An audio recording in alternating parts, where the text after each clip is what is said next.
We start out on this new road. No turning back.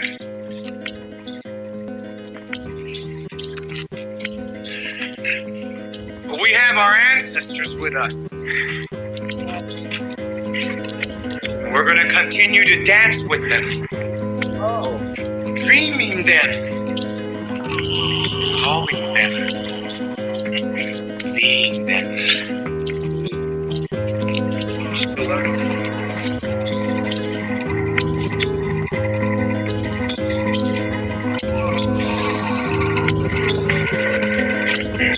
We are becoming what we were.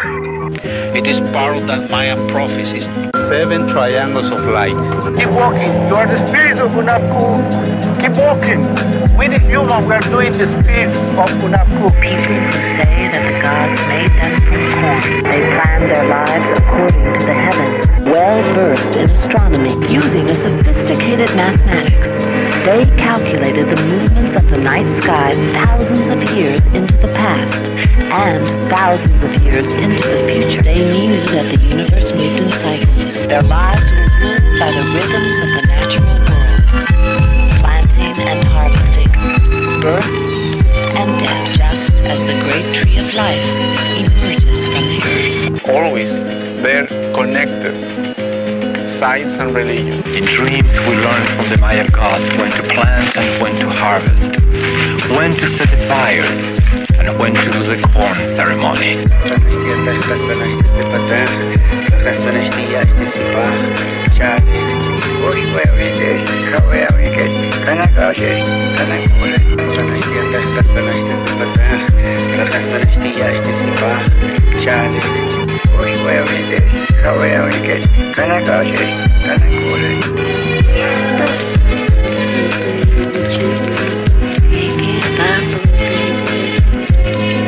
What we're digging up, what we're coming up with is part of our history. And the men that lived here are some of the greatest men we've ever had. And it's a fact that we're getting to know more and more and more about the life of these people. They still maintain their customs, they still maintain their ways of organizing their societies. And it's very exciting to see how much of the ancient Maya way of life is still alive as well. Because American history does not begin in 1492 with Columbus. It begins in 200 BC with the first Maya king who wrote his name on a stone. What is happening now is the people who made these places, people like Yashpak or Bird Jaguar or Pakal, are getting back their voices. They are becoming real to us and speaking to the people of the 20th century about who built this place and why and what they felt and what they thought about the world. These are not anonymous people anymore. You are the spirit of Unapu. Keep walking. We the human, we are doing the spirit of Unapu. Mateo. Yo. Armando. Zero. LA natives. LA natives. I'm excited, dude. I'm really excited to meet these guys because these guys are fire. Whoever's tuning in to LA natives, you guys are going to be in for a treat because these brothers, they're putting it down hard and in the public eye. Yes. In a mainstream fashion. In Canada as well. Well, internationally. They're not really, I don't know. Well, I'm sure they're known in the U.S., but the point is that we get them here today. How I see it, you know, Zero, as you know, I'm a big hip-hop head, and I'm a big fan of indigenous hip-hop, native hip-hop. And they're up there. They're on that level, you know what I'm saying? They're cut of a different cloth, if you know what I mean. Especially when it comes to raw, dope hip-hop. Like, bro, they blew my mind. It's hard to incorporate your true feelings, your true identity in pop culture because this culture is very racist. It only wants to see what it wants to see. But when an indigenous group like Snotty Noze Rez kids they gave the wrong people the mic because these brothers not only protest and walk on this land like if they own it, they bring so much pride to our community. It's dope and an honor to have them on LA News. Right. I'm surprised they even took our invite. Snotty Noze Rez kids. You know, remember, Zero was a concept podcast and then just turned into something completely different. It became for the community. Absolutely. I mean, my music, my career, my life, once I understood who I was at the age of 18, I haven't looked back about being Native and fighting for Native rights. And when you have talented youth that have finally understood our true position on this planet, and they're able to do it in a mainstream fashion and have hundreds and hundreds and thousands of kids with them and bringing up their reservation or wherever they're from, these guys are warriors. I really appreciate everyone tuning in on YouTube, on our Twitch. Shout out to all of our new subscribers via our website. We've had a few t-shirt orders come in. Our Wednesday show is fantastic. Right, Absolutely. Zero? Absolutely. And that one's fun. Our last Wednesday show was just awesome. The chat was through the roof. I think I made a mistake in trying to think that individuals out there are up on a lot of the stuff that I know. And they're kind of not. So I'm kind of inspiring my friends to chime in on Wednesday, because Wednesday's informative and interactive. There's no superstar on that show. There's only people who have an opinion and want to help people through this very difficult time. And you do that with music. You do that with medicine. You do that with a humility and a bravery like these two young individuals. These guys are dope. I'm a big fan of theirs. Right. And it just goes to show the quality of artists that we book for LA Natives, right? Just ever since episode 1, everyone has their own story. Everyone has their own road, right, Zero? You know, Tribe Called Red made a song called, with featuring John Trudell. I don't remember the name of it. I know it's not, I don't have the name off the top of my head, but he starts off that we were the hallucination, right?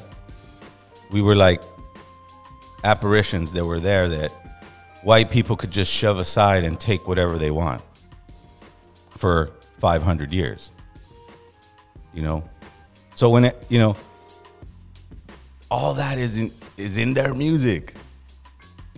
All that is like, we have a chance to expose that through LA Natives. You know what I mean? Anyways. So. And one keyword that you mentioned last week when we were checking out their content is that it's a nice progressive sound. Yeah.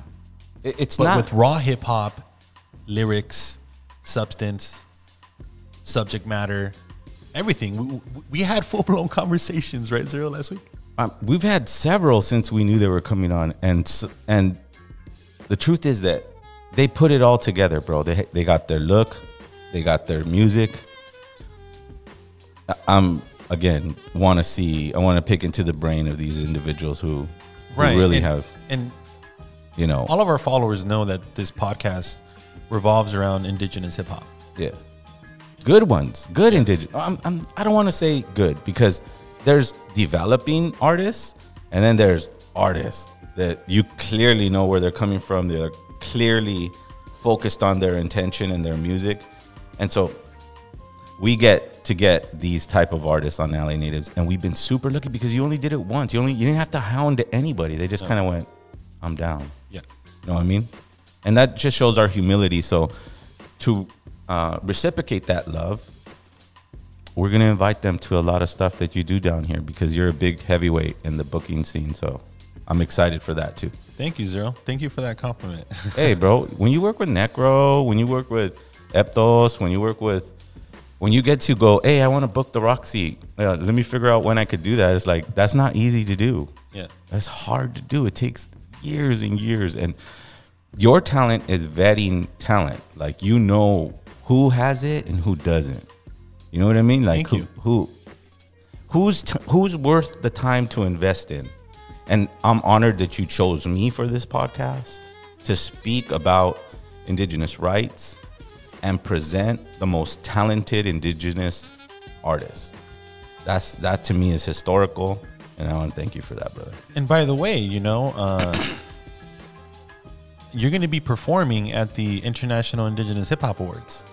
Whoa, I didn't know that, but now I guess I do. All right. Well, there you go. I will be on the Native Indigenous Hip Hop Music Awards.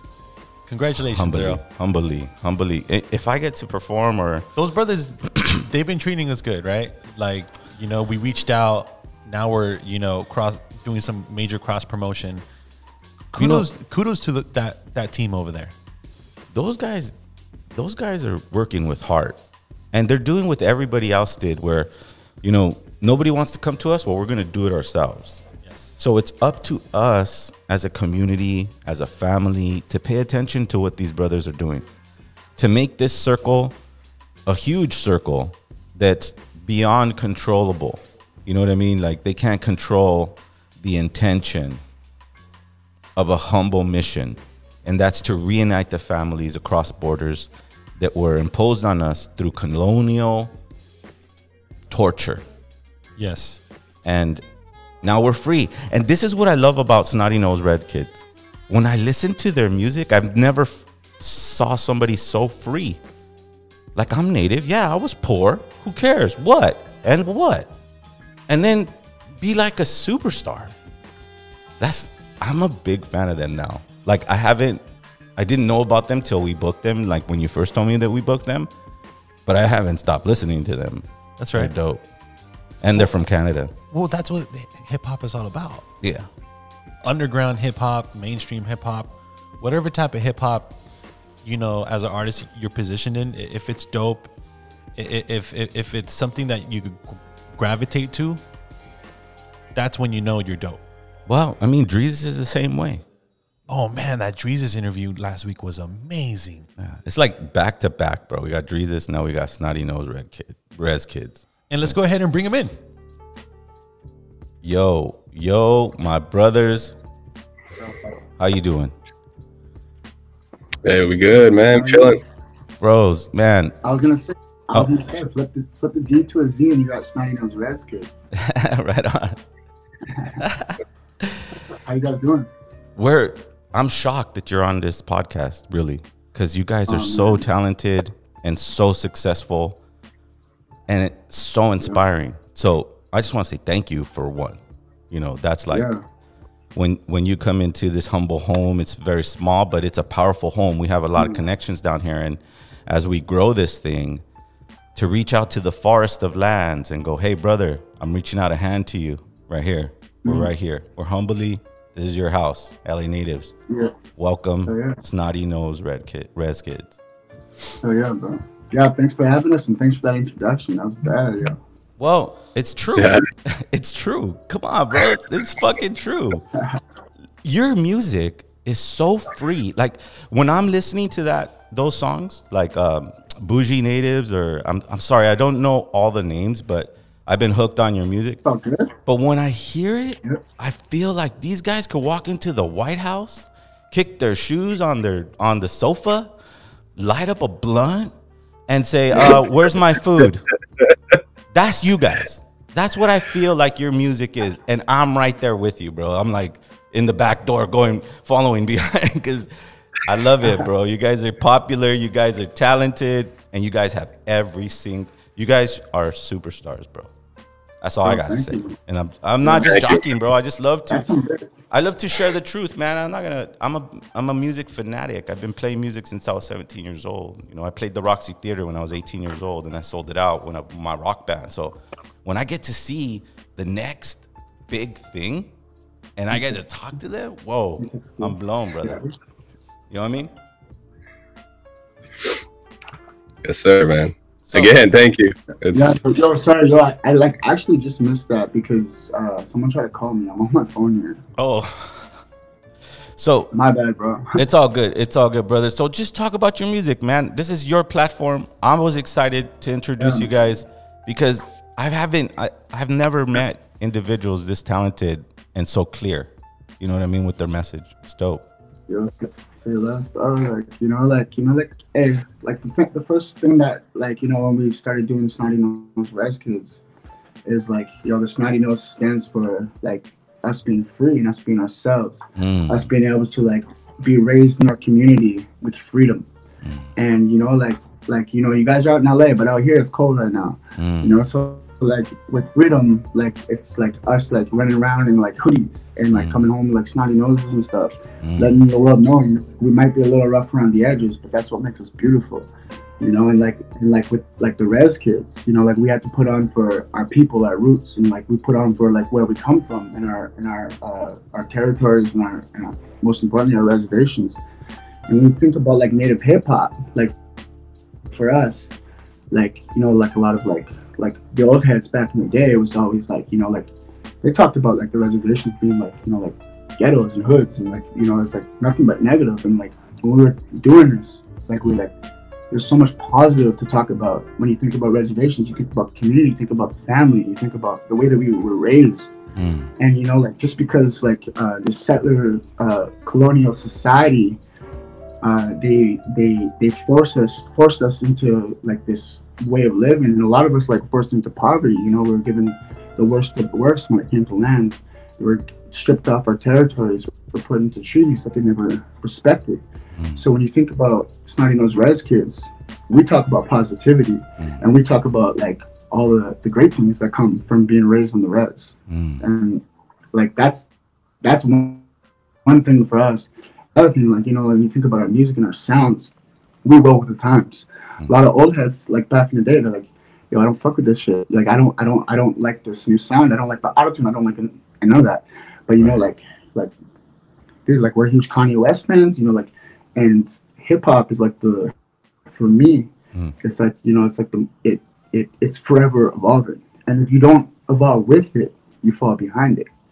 So like you gotta like stay up to date, or else you just fall off. You know what I mean? I agree 100%, and I'm glad that you mentioned Kanye West, because like that's the type of artistry that I see in you guys. You know what I mean? Like a collaboration with Kanye West would make sense with individuals like yourself. You know what I mean? Yeah, for real, that's how that. Not everybody's gonna fit into that. Dream come true, man. Of course, I mean that's we're native, bro. Dream come true. In what I like about your music is that when I hear it, it reminds me of growing up in East LA, being very poor. You know what I mean? And we had the same issue, but we didn't live in snow.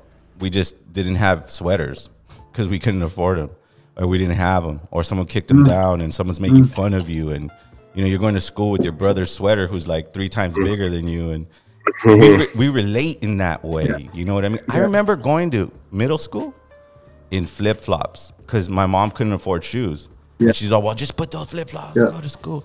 So I understand, I relate so much to it. That's why I'm such a huge fan of your music, man. So keep telling us about it, bro. Keep telling us about what it's like over there. I know when I was, touring with El Vuh, we were able to go to certain reservations over here in Arizona, and it was like we were flipping our wig going, the poverty, we thought we were poor. The poverty in reservations is like 3-4 times more. Man, my heart broke. My heart broke. I was like, I thought I stopped complaining after that. I was like, what am I complaining about? 100%. Like we've had some of those experiences, like whether it was like doing shows or going out to do some workshops, and same thing. Like we thought we were just like, like when it's growing up, it's just like, damn, like we got to get out of here. You know what I mean? And then we started to experience other reservations across the country, and it was just that. I was like, damn, I thought we had it bad, And like, just like you said, like we just developed a whole new appreciation just for what we had growing up. Even though growing up, I know for me, I had a lot of hand-me-downs. You know what I mean? Like same thing. Like I was raised by a single mom, right? So. Yo, it was the ripped knees before the ripped knees were cool, Like I remember having one of my cousins, he's like 6'5", 6'6", and I would get his hand-me-downs, and they would just be like baggy as shit on me. Yeah. But I was still rocking the style back then, dude. You were probably ahead of your time. They're probably going, man, this brother has fashion. Look at these guys. But I love the way you guys turn around poverty and make it look like what. It's not cool to be like this. Like, what world do you live in? Like, we're having fun, and we don't care if we are in an old car, like, or not, or if it's in, you know, that's so cool, because you know what? You open up the door to poor people across this globe that will go, whoa, I like this old car. I like being like that. I like being myself. Yeah, I don't want to be separate from people and think I'm better than them, like a narcissist, colonial imposer, right? I don't want to be. I don't want to run from my neighborhood to be something that I'm not. And that's I hear that in your music, guys. Yeah. And yo, like, you know, like, even if you say that kind of stuff, like, you know, like, you graduate high school, you take pride in that $3,000 whip that your dad bought you or your mom bought you and that they saved up to buy for your graduation. You know, you take pride in that, and like, that's like Indian car, Res Rocket, stuff like that, you know. And like we were talking about earlier, you know, like, yeah, like, we might come from poverty, we might come from like you know, like, where our people aren't making a whole lot of money, but you know, like, currency isn't everything, man. Like, community is everything. And that's like one thing that is like so beautiful about reservations. It's like open door policies, like where we come from. Like, you know, you can like go to like I can go to Dee's house and just open the door and like go into his freezer and like make some mini pizzas and stuff like that. You know, like whatever's in the fridge. His mom's like, help yourself. You know, and like that's what it is. Like, reservation life is family, and it's like, and like with like people that come from poverty, they understand that you need to share. You need to like share love, you need to love yourself, you need to like look out for your people, because without that, like, we wouldn't survive, you know, like, and that's how it is, you know. That's clearly what community. You know, you're saying a lot of positive things, and it seems like, you know, like you said, if you're not evolving with the times, right, if you're not evolving with the message that's out there, which is very like, I'm me, look at me, look how rich I am, look this and that, but to flip it in a way where it's like, look, I'm in this very successful position, but everybody else behind me is too. So it's just like a big party every time I see your songs, and they're saying important things. Like important things, like about Standing Rock, about who you are, about not being ashamed of being ripped away from everything that you owned and then made fun of because you're poor. You guys rose above that. What do you guys, you know, take us back to the early days. How did it get there? How did it get to that? Was it like that from the beginning, or did you just kind of evolve that message into that? We kind of just evolved over time, you know.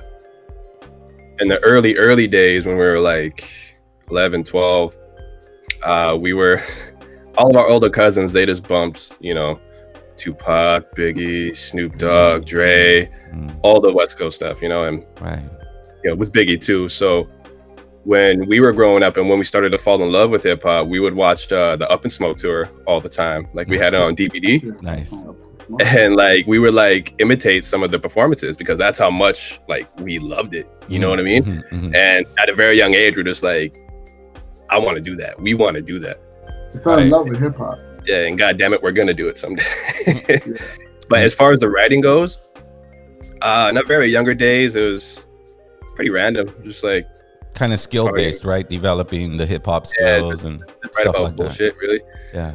But it wasn't until like we moved to Vancouver and moved away from home to where we started to really, our eyes began to open, and we started to learn about like land protectors and meet, you know, academics, and then like just everything. It was just like a big melting pot of gumbo when we moved here, and it was just, the indigenous community was just tight knit, you know what I mean? And like, they embraced us with open arms, and we just like, we started to learn so much from everybody. And then that actually made us look back at our homelands and be like, yo, we take a lot of this shit for granted. You know what I mean? Like the water, the mountains, all that. Wow. And, you know, before we started doing the first album, it was just like, yo, let's step up and try to be that voice, you know, because it's long overdue if you think about it. Way beyond overdue. Yeah, like right from the jump, our goal was to inspire the youth. Because when we were coming up, like you said, you know, we're big Kanye fans, we're big Lil Wayne fans, we're big Outkast fans, you know, like, and when we were coming up, social media wasn't social media yet. Right. You know, like YouTube was just starting and Facebook was just getting off the ground. And I think it was like Bebo when we were starting and like MySpace. So there were other indigenous artists out there that were doing it before us. But like, unlike today, where it's like you're one click away from, one app away from seeing what the artist is doing. The only time you would see another artist would be like, for us, it was like Much Music. You know what I mean? Like Rap City videos or, you know, we stars and like we talked. Me and Armando talked a lot about you guys and just your career, not in a good way. You know, it's like, wow, look at how dope they are, look at how successful they are, and you know, they're like, you know. But then you go and you think about like how many indigenous people really get the shot to say what they need to say, right? And if we look back in musical history, there was a band called Redbone. You can name one, right? Yeah. You can name one, right? Redbone.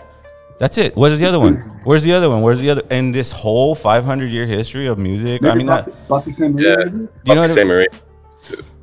Right. But I only knew Redbone. That's what I'm saying. It's like there was like there wasn't nobody ever looked at our community and said, wow, there's talented people there. There's people with a voice. There's people with, and then now here comes these two very talented hip hop artists that put it all together, bro. It's not easy to put everything together, and you guys did it.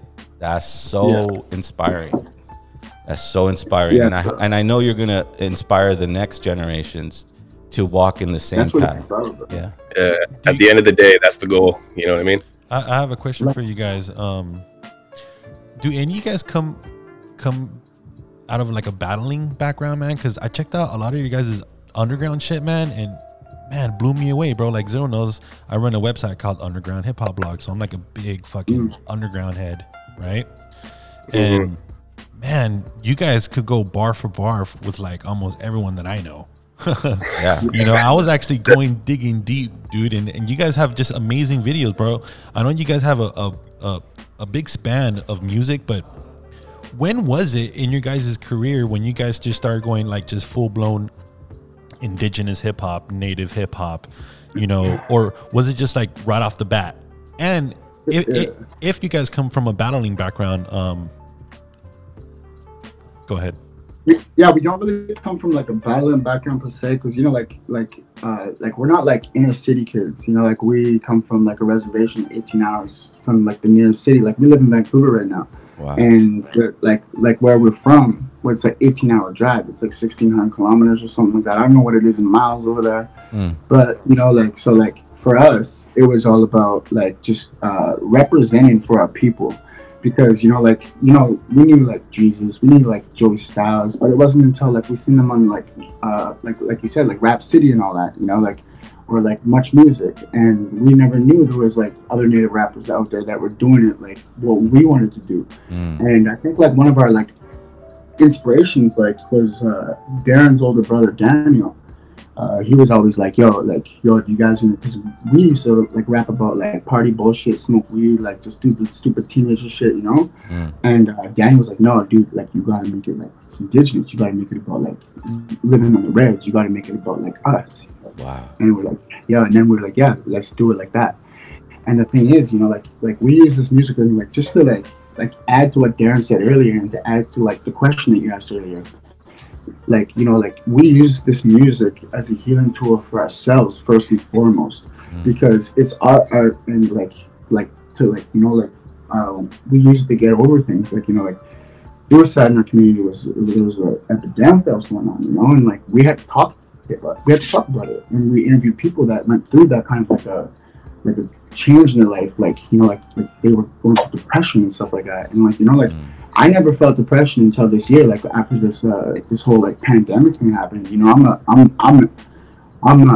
extrovert, you know, like I like to talk to people, I can be out there, and like when I can't do that, I kind of like go into like a darker side, and like I kind of feel weird, you know, like when I'm not on stage, I feel weird.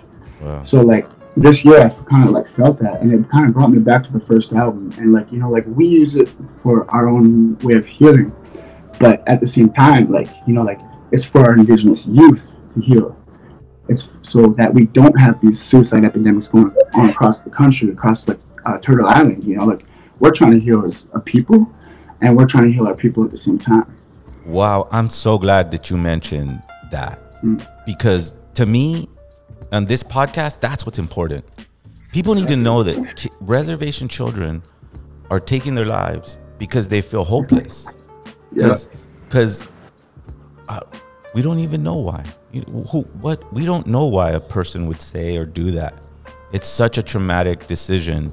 Yeah. All we can do is, I'm so glad you said that, brother, because that's what I want to expose. This is the truth about our genocide. You know?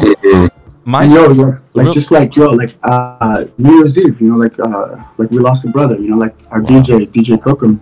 Wow. We lost her brother we lost him to suicide, like suicide took him. And it was a huge hit on our community. Like he was a bright light.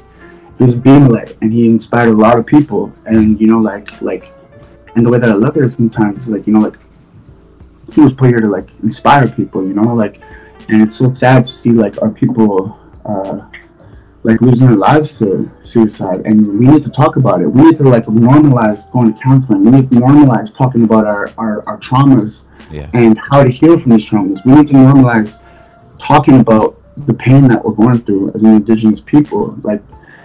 There's nothing wrong with going to counseling, and a lot of people they kind of demonize us for thinking that it's okay to get help. They act like we're little. I agree. I can't agree with you more. I went to 15 years of therapy myself because I was lucky enough to have enough money to do it, and it inspired me as an artist to one day hopefully build a building that offers that for free for our traumatic suffering, right? I'm glad that you guys are who you are, bros. I knew I loved your music, but now I love you guys because this is truth. I'm glad that you're talking about this. We need to make a documentary about this. We need to make 100 documentaries about this because we need to normalize getting help. Absolutely, it's okay for us to hurt. People see us hurting, but we don't think it's okay for us to get help. For us to come out of this, we need help. We need to have people to talk to. Absolutely, people that can help us through it. So normalize that. Yeah, and to add on to that, when it comes to the trauma and what it does to the mental health, that's a direct effect from residential schools. You know what I mean? A lot of us, we've had grandparents go into it, and for some of my homies and some of our homies, some of their parents went into it. You know what I mean? And a lot of people don't understand the intergenerational trauma that comes with that. You know what I mean? Because if you look back to residential schools, it's they were shamed for talking about their feelings or what made them upset. They were taught to bottle it up. They were taught to push it down and keep going. And then that eventually gets passed on to the next generation and the next generation, I myself, I've been going to counseling therapy. I started doing it at the beginning of last year, you know what I mean? And it's helped me grow tremendously, man. I still got shit to talk about, and it's not just that, but for me, going through it personally, it's helping me express things in more depth and detail. You know what I mean? So it's not just helping me as an individual, it's helping me as an artist. Wow. And to understand where the roots of some problems and triggers or traumas, where the root of it comes from. Absolutely. And if you look at the indigenous communities, there's so many gifted people, man. Whether it's music, whether it's sports, whether it's academics, whether it's learning the tradition, culture, and languages, there's just so many gifted people, but because of that trauma and that we can't heal it, a lot of people don't fulfill their full potential. Right. You know what I mean? Right. And yeah, man. I have a take, if you don't mind. I have a take about what just to add to that too. I just want to just touch on what Darren said about residential schools and how we're so affected through traditional trauma. My auntie, one of the women that raised me, I was raised by a strong background of women aunties, and we come from a lot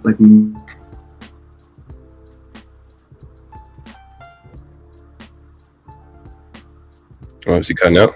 I think so. He's on his phone. To express the way that you actually feel and the pain that you're going through, especially as a man. Yeah. You know, and one of the things that I did do is like I wanted to like learn about like what my auntie went through. I wanted to learn about like what my family and like my kingdom went through.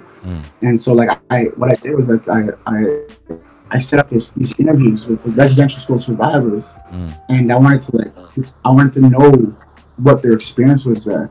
And there was a lot of different things, you know, like a lot of people like some people actually liked it, and some people like enjoyed it. But there was also people that like, you know, they were abused, and they were like abused in like a really terrible way. Right. And so like what I wanted to do was like I wanted to expose it, and that was something that me and Darren always talked about, was just exposing like the hurt that settler like colonial society that we live in put on Native people. We were taught to hate ourselves. We were taught to kill the Indian, save the man. They wanted us to be white. They wanted us to like, you know, like just you know, like pray to their God, not and demonize us for anything else that we believed in. You know, they got rid of the potlatch. They got rid of like our languages. They like tried to kill us, you know. And when I was doing all that, like for example, I'll spit a little bar here. Like, it's like, have you heard the real story about the planet of the apes? It's twisted as fuck. I'm here to tell it straight. It happened here on Earth, and for what it's all worth, the men were shot dead and the women were raped. They dug up our graves, devoured rotten flesh. They weren't starving to death. They were looking for gold. They were starving to death. They taught you this in school, so I know you know the rest. But here's what happened next in case it wasn't on the test. They kidnapped our people, raided our crops, befriended our chiefs before they were all shot. It doesn't stop there, and then I'm just getting started. There's a moment of silence to the dearly departed. And then I go off, like the whole thing is like just bars on that, like on like a 4-minute track, just bars, like, you know, like no hook or nothing. And I'm just telling a story about like what my auntie told me. And the beautiful thing about like hip hop and music is like, you know, like my auntie and my uncles and everything, they don't listen to hip hop. But when you put something in front of them and they know it's about them. Right. Like my family members started talking about what they went through because of what we talked about in that song. Wow. And it was beautiful, you know, like, and they started healing after that, after like 30 years of not talking about it. Right. And they were finally starting to heal, and that was through hip hop, you know, through like what we wrote. Absolutely. I mean, that story is tremendously powerful. Like anybody that had Zero, you guys are cut from the same cloth, bro. Like, yeah, I'm shocked. I completely understand. And that's the thing, is that these brothers are fired up about talking about, and I don't want to say a thing, you know, because these guys are saying all they need to say, and I just am happy listening to the youth express the truth about our 500-year genocide. And I know how important the suicide topic is for you, Zero. Big time. Very big time. Because, you know, a lot of people in my life have experienced something like that. And to know that a human can get to that place where they don't want to be here, the one gift that the great creator, the one mystery that we can never define or understand, the one gift we got, we said we don't want it no more. That's a very sad place. And so music that inspires them to look in the mirror and say, wait a minute, why am I taking this negative side when there's life, when there's fun, when there's pride, and that's your music, brothers. That's what I see. I mean, I didn't see one native sad in any of those videos. They were all happy and enjoying the company with whatever was given. You know what I mean? And that's what I love about your message, brothers. I really do. Yo, and just to say to you, like, I'm sorry to hear like that you've been through that, because, you know, like, it's never easy for any of us, you know, like, and for us, our first experience with like suicide is like our little cousin Darian, and like she lost her life to suicide when she was in high school. And then me and the boys were all at like a Kanye West show here in Vancouver. And then we got the news of my brother, like he lost his life to suicide as well. And then we're like, yo, like, let's get the fuck out of here. Like, and booked our flight first thing in the morning, and like came home and dealt with it, you know. And like for us, it's like when we hear that, if we could save one life, because we normalized talking about mental illness and talking about grief and sorry, my mind just went blank, but like what Darren was saying about intergenerational trauma, it needs to be normalized, and we need to be able to cry and let our brothers and sisters know that we are here for them. We need to be able to tell them about the pains that we feel. We can't like bottle that shit up, you know, like we need to be able to talk about it. And like with us, you know, like what you said, like you was talking about like us expressing the beauty of being raised on the Rez and raised within community. And you see the beauty in like being indigenous, and we're finally at a time, you know, like when I was a kid, I was ashamed to be Native because people would be like, yeah, you're pretty fucking cool for an Indian. I'm like, you're pretty cool for an Indian. Like what do you mean? Yeah. You know, and I didn't know the difference. Like I was an Indian, and these kids were white, you know, and like I didn't look at them the way that they looked at me, so like it made no sense to me, you know. Yeah. And kids these days are not going through that as bad as we did, you know. Like you talk about 7 generations, and like we're healing, and we're gonna get better.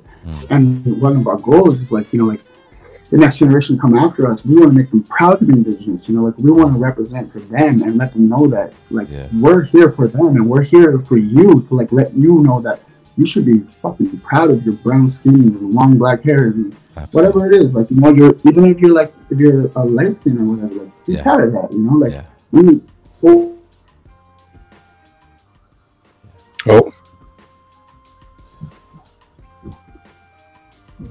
Absolutely. It's cool, brothers. Like, you know, we'll deal with technology, but you want to say something, brother? You've been very patient. That's what I love. Look how, dude, I know other artists that'll cut other artists. Like, they're in the same group and they're like, you guys have such a clear message and you guys are so respectable about each other's time.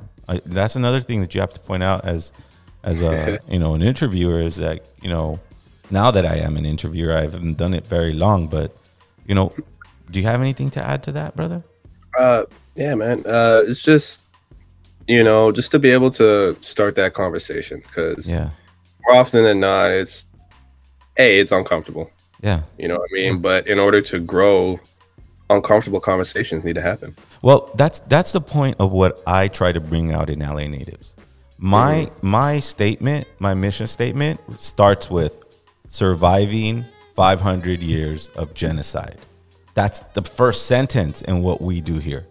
And the fact that we're talking about indigenous issues that seem to be tucked away in a faraway place where we can't see because nobody has cable and nobody has enough resources to bring out that message.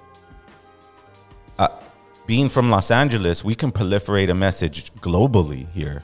You know what I mean? And with the right doorways open, we can create large events like Armando does down here with these very other messages. You know what I mean? But when Armando hit me up, he said, like, no, there's an indigenous hip hop movement. Like, indigenous people have something to say. And we started diving into that ocean. And I said, we have a chance now.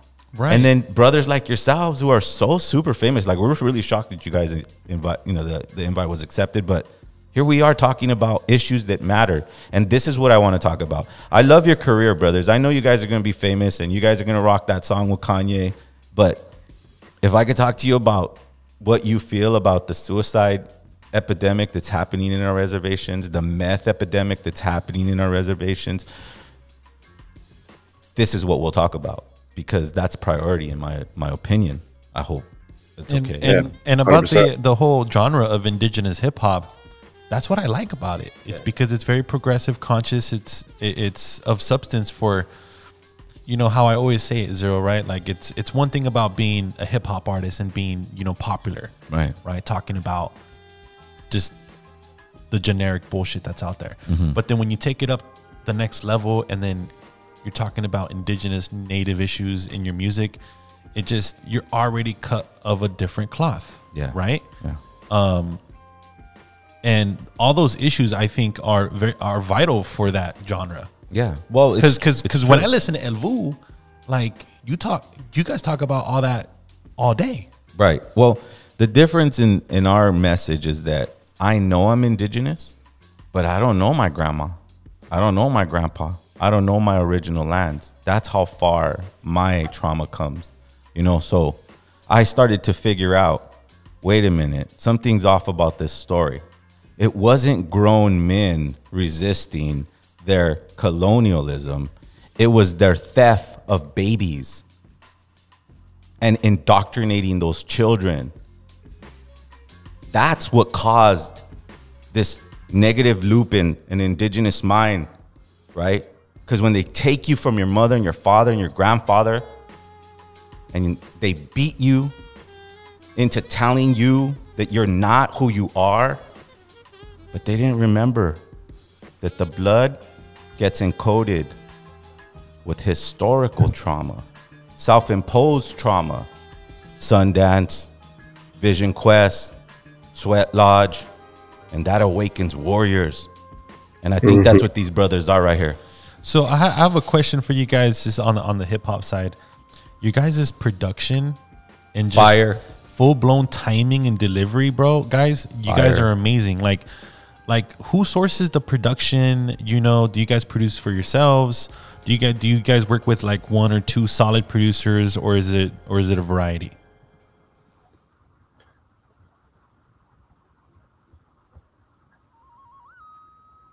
Oh, yo. Is he cutting out? Yeah, I think he's cutting out. Okay. Well, yeah. Usually, for the first 3 albums we did, we would source the beats out online.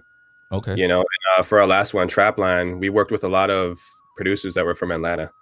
Oh, wow. You know, and like Kato, he's a huge one, probably our favorite. There's like another guy, his name is Taylor King. And yeah, so like the first 3 albums, we didn't really have much hands-on with the production. But now, like, I started making beats end of 2018. Okay. And then once the pandemic hit, I just doubled down, man. Like, so there's future productions with your name on it. There's future. Yeah, I actually produced one track that we put out last year. It's called Peaks and Valleys. Okay, cool. Yeah, and then our homie produced the outro for that one. But yeah, man, like we're finally starting to get into that lane of producing our own shit, and it's saves us a nice bit of money. Absolutely, because the names that you were bringing up. But did you want to say something about the production, brother? Well, is he still cutting out? I think he's cutting out still.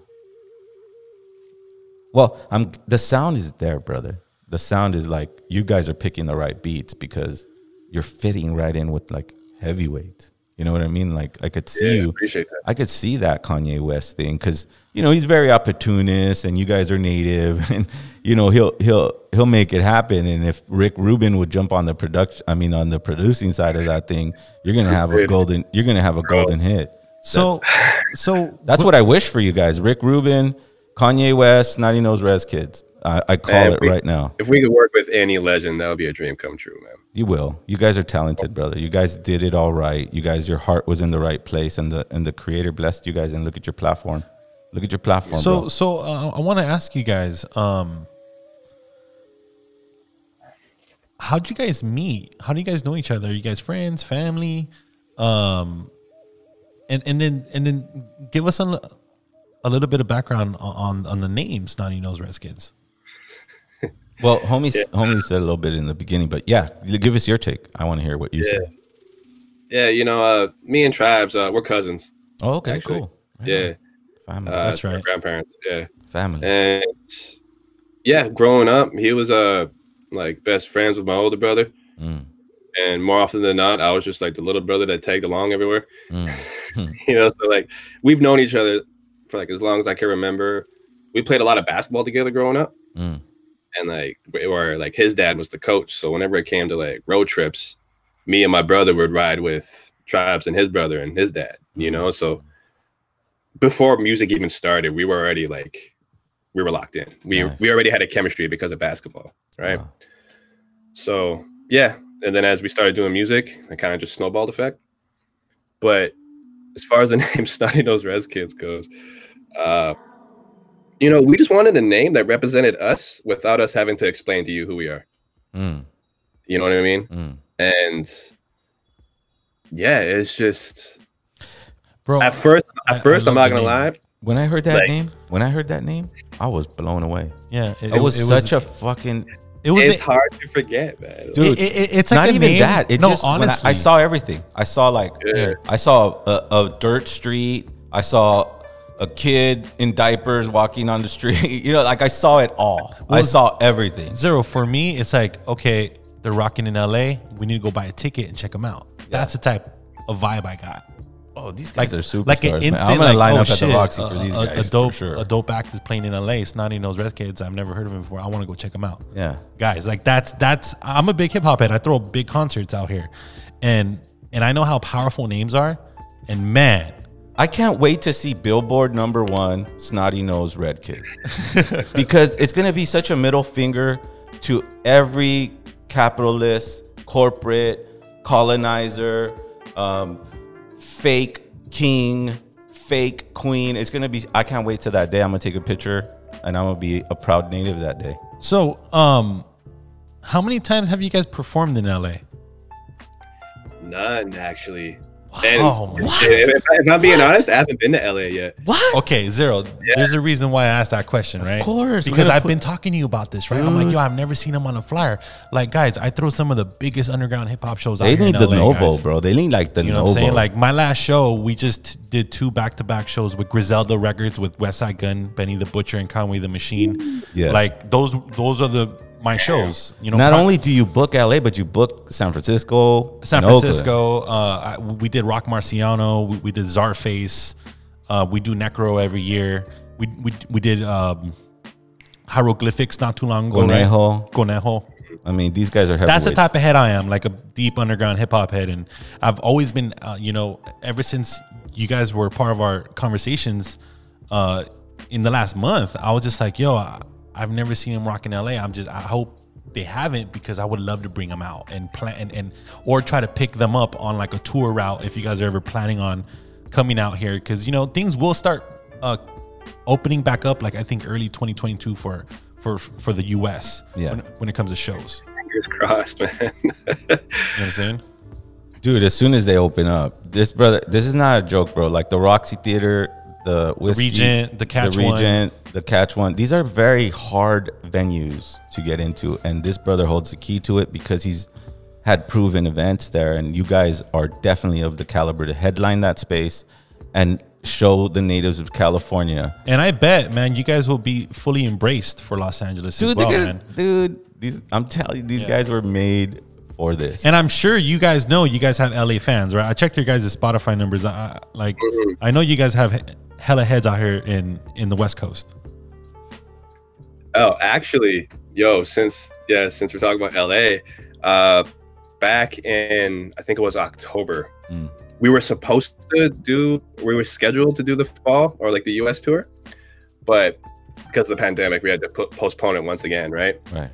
But one of the venues, I can't remember which venue it was, but one random night when we were supposed to be in LA, we're getting messages on our Instagram. It's like, yo, are you guys okay? Like, are you guys still doing your show tonight? We're like, what? Oh no, what's going on?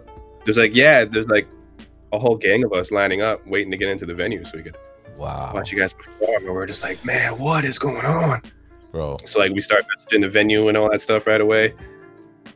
And I tell you, we figured we figured it out.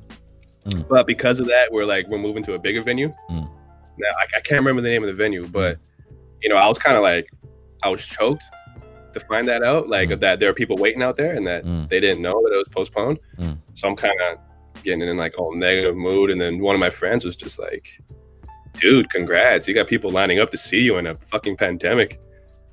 I was like, you know what? When you put it like that, it's actually, that's actually pretty fucking That's not cool. easy to do in LA, bro. No, bro. And that's not easy to do. Even if you're like seasoned. And I'm always into like throwing the first shows, you know what I'm saying? If you could do that without ever coming here, you guys are like doing something extraordinarily special. And when you do get here, it's more of like a king's welcome. Let me rephrase that. A warrior's welcome. You know what I mean? Some Yo, can you brothers. guys hear me? Yes, totally. Now we're back. Now we can. I'm so happy that you're back. Hey, bro, this is your podcast. Because I know you have so much to say, guys. Bro, this is your podcast. Your podcast. This is not your typical cookie cutter interview, bro. This is a real raw indigenous hip hop platform right here out of LA, guys. You know what I'm saying? And it's your hour. It's your 2 hours. It's your 3 hours. It's whatever you want to say, bro. This is your platform. So go for it. Yeah. I don't even know what I was gonna say. I was stressed out, man. My anxiety is up here right now. Well, just tell me. Have you ever been out to LA? Yeah, bro. Like, look, yo, check this out. Nice. That was LA. Oh, okay. Yo, I'm gonna stand up and show you guys this, yo. I got my Zoom pants on right now. I got sweats and like sandals on. Right on. Yeah, check this out, though. Fire. Nice. That's right. That's right. The Kobe tattoo, bro. Like, you know, like. Yeah, I mean, no, LA, like, I'm a huge Lakers fan. Like, we, like, and, you know, like Darren said, you know, like, basketball was huge in our community. And it was almost like a religion, you know, like, it was like, I saw. Breed basketball. Like, that's what we did, you know? Right. And for us, you know, like, it was almost like we didn't eat dinner at the dinner table. We were watching the Lakers play, you know, like, we were, like, watching basketball. We were watching NBA games. And if we weren't, we were at the gym playing ball. Right. Yeah, and like and also like just to add to that, you know, like we come like where we come from, like there's this tournament called the All Native Basketball Tournament, and like when we're talking about like colonialism and killing Indians, saving the man, what comes with that is killing our cultures, our traditions, our languages, and like the All Native Basketball Tournament was put in place to bring all these natives from all across BC, all across like the West Coast, like Alaska, all over the place, like Haidas, everywhere, like all the nations, you know, they would come to this basketball tournament and they would compete. And what it was for us, it was a way to preserve our languages, our traditions, and like our relationships with nation to nation sovereignty. You know, and it was like, so like basketball was huge for us out here on the West Coast. Kobe was the best player I ever got to see. So yeah, Young D told us he's never performed in LA. Have you ever performed in LA? I never performed anywhere that you hasn't performed. Okay. Oh, okay, that's right. No, okay, yeah. So that's fucking dope. Zero. Yeah.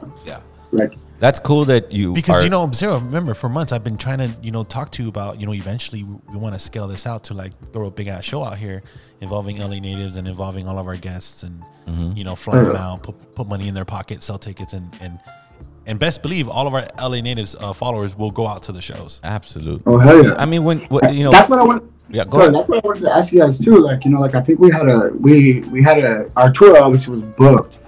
And, you know, like it's on promoters to let people know when things are canceled, right? Right. And a lot of the guys out in LA, like, I think it was our only show that wasn't, like, dealt with properly. So people were lining up outside this club in LA or this venue, and they were messaging us and everything. I was, like, stressed. And I was like, yo, there's people lined up outside this club. And they're blaming us. They're like, yo, Snotty Noze Rez not going to be here. I'm like, well, of course not. You know, the borders are closed. Like, and that was, like, something that, like wasn't, like told to them, I guess. But I was just wondering if like you guys were a part of that or not. I didn't know about that. But if you could do that in LA, I would love to know. Like I would love to hip hop artists. I would love to know who the promoters are because I know all of them personally. Yeah. We actually did do a show out in where was it? Like on the Bay, maybe. Like was it Princeton or Stanford? It's out in Stanford. Yeah. Oh, okay. Yeah. That's cool. We were close to LA, but wasn't LA.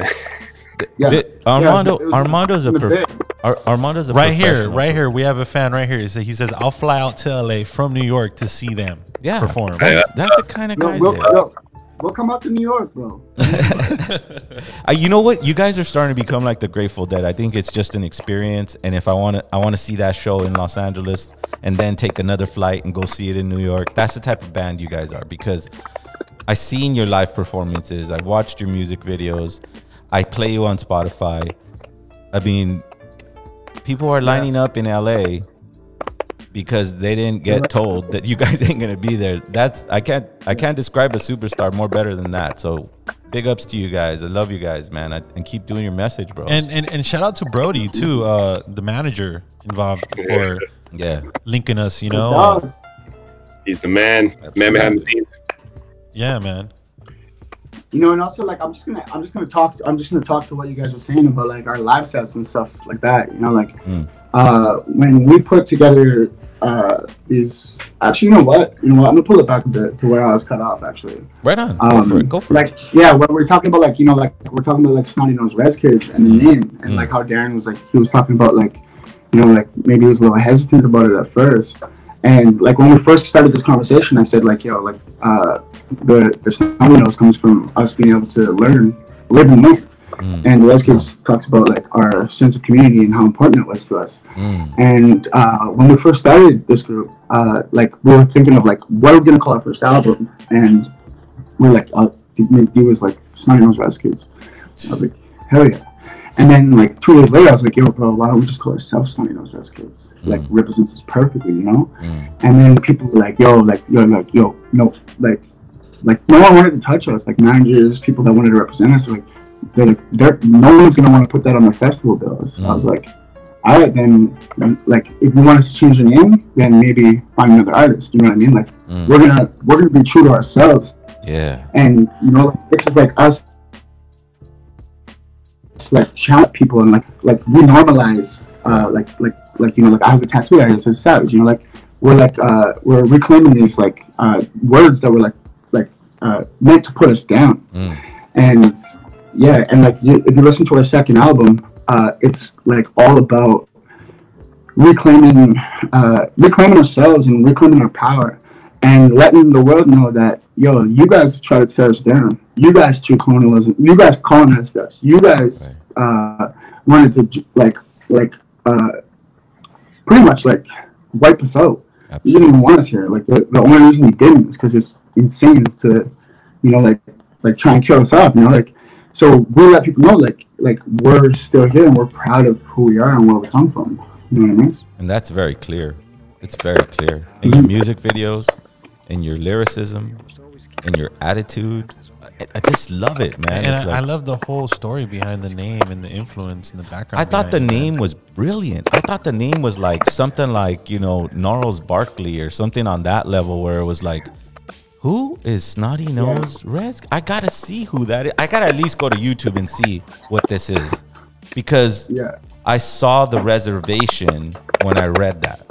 Because I've been to the reservation, I've been to Hopi reservations. I was a part of the Peace and Dignity run that started in Alaska and in Chile and met up in Teotihuacan.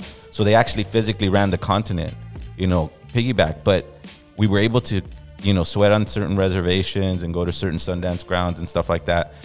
But when I heard your name, I saw that. I was like, what a brilliant fucking name. That's just a brilliant name. I'm glad you guys stuck with it, and I'm glad you guys fought for it. I wanted to add, sorry, I forgot where I was going with the story, Oh, sorry. But I know.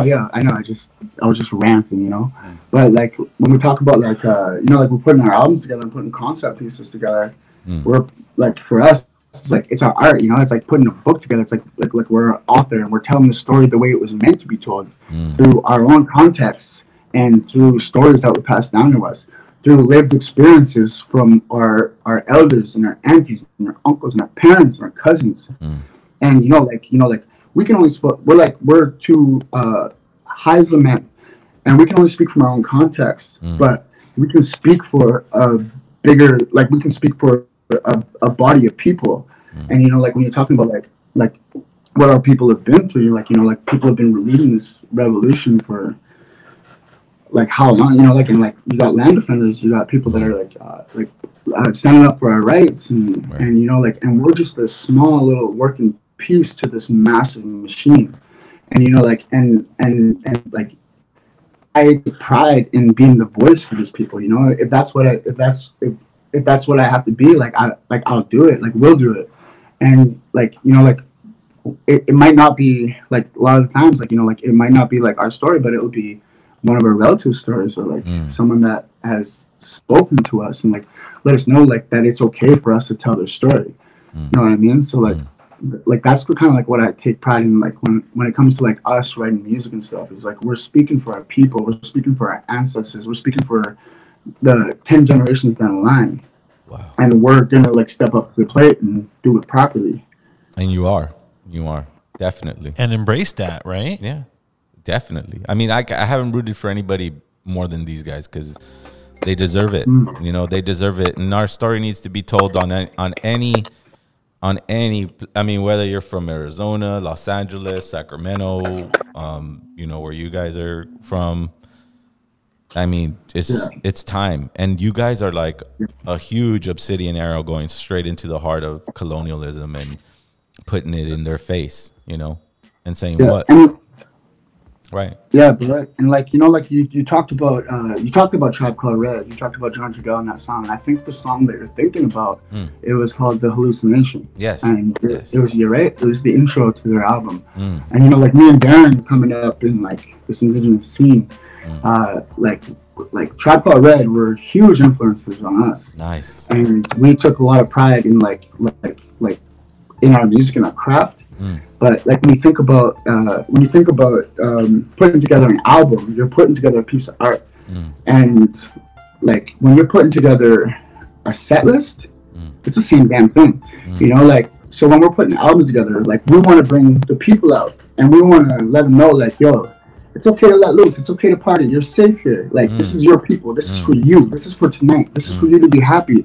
Wow. Like, we never like, growing up in high school, like, you know, like, we were never invited to the parties. We were never invited to anything. Like, we never drank or nothing like that.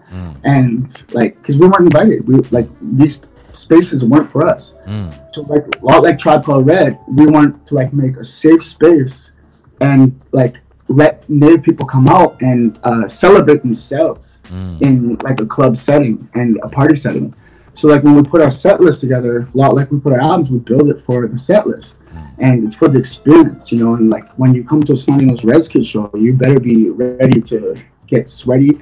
You better be ready to like burn off some energy. You better be ready to like have a good time and like party with like a lot of good people. You know what I mean? And it's always good vibes. I'm excited for your show in Los Angeles because I've been to 2 Tribe Called Red shows and they were always sold out. And one venue was the Troubadour and the other venue was El Rey. And the El Rey show, man, that one was fire. So to see you guys on that stage, which you guys deserve, because I think you guys could fill 1,000 seat, 1,000 tickets, easy. And I can't wait till that show comes to Los Angeles because Los Angeles is gonna meet some real dope natives. Yeah, man. And again, I want to thank both of y'all for taking the time and giving us this opportunity for this amazing podcast episode, guys. It really motivates me to keep moving forward. Right, Zero? Armando's head is spinning, bro. Like, because he's happy that you guys your contact and he knows that he's working with professionals. Because Armando works with professionals. I mean, Necro, all those people, they're like managers and done the right way, you know. But, before we go, do you guys want to say anything else to the community that we have here in LA Natives or the community that you have up there? Yeah. You want to say something? Yeah. It's... Damn, we're going into like the 2nd year of this pandemic. You know what I mean? And I feel like things are going to get a lot worse before it gets better. Right. So, follow protocol, reach out, talk to your loved ones, talk to fam, talk to friends, and if you're open to like counseling, therapy, and if you could have that possibility, you could do that as well. Because I know it's scary. I know it's like nerve-wracking to do, but it'll pay off in the long run. We're working on new music. Nice. So expect some new music coming soon, this spring, this summer, this fall. Nice. And last but not least, spread love, not germs. Absolutely. And for everyone tuning in, make sure you guys follow Snotty Noze Rez Kids on Instagram, subscribe to their website, cop a piece of merchandise. You know what I'm saying? This is the time to support. And again, thank you guys for taking this LA Natives invite. Thanks for having us, man. You got it, brothers. And I cannot wait for the day that we land in LA. Oh man. Oh yeah, and I'm definitely gonna reach out to Brody and try to work the angles for you guys, man, and get you guys the quickest opportunity out here. You know what I'm saying? Trust. Absolutely. And it'll be done professionally. So Mondo's done some very like successful I ones. run literally the biggest underground hip hop website. Like guys, if you guys open up on Google and just type in underground hip hop, just those keywords, my website is the #1 link worldwide. So I have a very deep connection with the underground hip hop community, and Zero is like he's one of my idols. You know what I'm saying? I grew up listening to his projects. You know what I'm saying? His project practically raised me and a group of my friends when it comes to indigenous hip hop. So that's how we got together, and that's how and why I'm so adamant about supporting and promoting indigenous hip hop. Right. And you guys are at the top, bro. Keep doing what you're doing. Keep the message strong, and keep knowing that our ancestors gave us a red path or a red road or a direction, you know, and thank you for contributing to that message from the bottom of my heart. That's also another thing I wanted to add too, with the message, you know, on those days where it feels like you just don't want to do life. You just don't want to get up. You don't want to answer your phone. You don't want to answer those texts. You don't want to work. Just remember that all of our ancestors are always with you every single day, even when it feels like they're not. They guide us more than you know. Absolutely. And what will be, will be. Nice. And yo, when we come out there, like me and Darren need to steal LeBron James before he retires. Let's get some tickets, go to a game. Absolutely. Enjoy ourselves. You know, like. I was gonna say.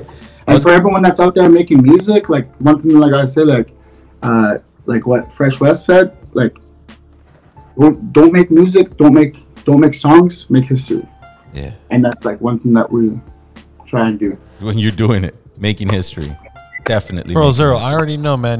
You could take care of these dudes when they come to LA, man. Oh man, they'll get the red carpet. They'll get the best food. They'll get the best everything. You guys, you know, we're not rich out here, but we know where it's at. We've been here. You know, my grandfathers moved from or migrated from the Texas territories in the 30s. So I'm like a couple generations deep here in Los Angeles. You know, we went through the Zoot. My mom went through the Zoot riots and all that stuff. So we got history here, and we know all the best places, the best beaches, the best food, the best anything. Excellent. I can't wait, man. Yeah, we can't wait. Yo, I Your want to like family. real good tacos, man. Your family, and you'll be treated like that here because you know, it just you guys. I'm excited that I got to meet you guys. Thank you so much for inviting. Thank you guys. We'll see you soon. Yeah. Much love, y'all. Wow, that was another wow interview. Wow, I mean these brothers are so humble, man. These guys are like direct. They're direct a little bit, you know, very very confident in what they're doing, and they should be. They're amazing artists that are putting out a very difficult message for all people to receive and digest and understand. You know, there's a lot of community out there that don't like the new version of hip hop. You know, it's the same sound, but at least these brothers are going to where the source is at, which is Atlanta. Yeah. I mean, he said he picked out beats from Atlanta, and you're doing trap music or doing that type of, you know, hip hop. You're going to the right place, and they're doing the right things, and their videos are professional. This was fun. They basically answered all of the questions we had prior to coming into this interview. Yeah. Right, Zero? Because we had a lot of conversations about Snotty Noze Rez kids. And how about that? Like, because I people lining up at the venue during the pandemic, thinking they're gonna see them. That's like a crazy ass story. That's how dope these guys are. I mean, they deserve it. You know, if you work hard on your music and you do the right things, that, you know, don't give up. You keep going. It'll happen. Look at these guys. Right. I was working these boards, man. You know, I was trying to get the best audio I can get from the guys. Mm-hmm. So I'm hoping everyone was able to listen to that. Of course, this is going to be uploaded immediately onto our Spotify page. Mm-hmm. Shout out to all the comments and everyone in the chat. Absolutely. Shout out to our LA native loyal followers, all those that have subscribed to our website, all those who follow us on IG, and any platform that we have. I mean, these brothers had an amazing story, and I'm glad they focused on the message of, you know, Native American, reservation suicides, and the pain that happens in the reservations. We have to put a spotlight on that. This is our original home, and our brothers who carry that, who have been put in concentration camps that they call reservations, we have a twisted version of what that is. A reservation is a concentration camp meant to destroy your indigenous lineage, meant to take all your treaty rights. But we thrive there. Yes, we go through difficult times. Yes, some souls may not be ready to continue on. But we say a prayer for those people. We say a prayer for our brothers out there who are struggling, to understand that life is a gift, that we should look at the sunset and the sunrise and inspire our lives with that. Understand that we're connected to that infinitely. The great ancestors of long ago put down a prayer, created sophisticated calendars, structures, passed on medicine that went on all throughout Turtle Island. There's no coincidence that the story is the same. The poverty, the pain.